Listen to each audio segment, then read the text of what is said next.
This video will demonstrate the supine log roll by 3 providers onto a longboard. The first provider maintains neutral inline stabilization of the patient's head and neck.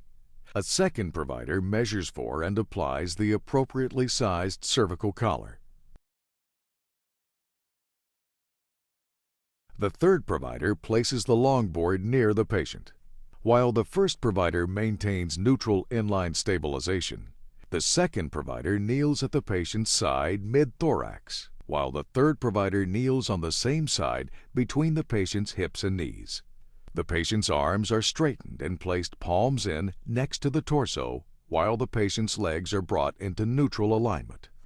The second provider reaches over the patient and places one hand under the patient's shoulder and the other hand under the patient's hip, while the third provider reaches over the patient and places one hand under the patient's chest and their other hand under the patient's femur. At no time should the patient's clothing be used to grip and move the patient.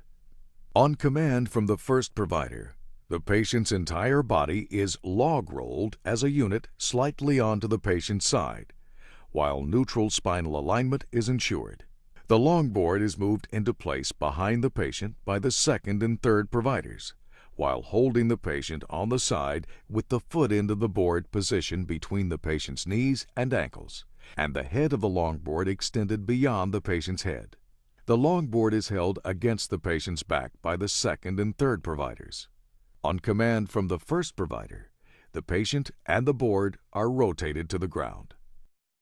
Once the board is on the ground, the patient's upper chest is grasped firmly by the second provider, with the hands placed in the patient's axilla. The third provider places his or her hands on either side of the patient's pelvis. On command from the first provider, the patient is moved upward and laterally and centered onto the longboard. Neutral inline stabilization is maintained without pulling on the patient's head and neck. Buttress material is placed under the patient's head to maintain neutral alignment. The patient can now be secured to the board with padding to fill all voids.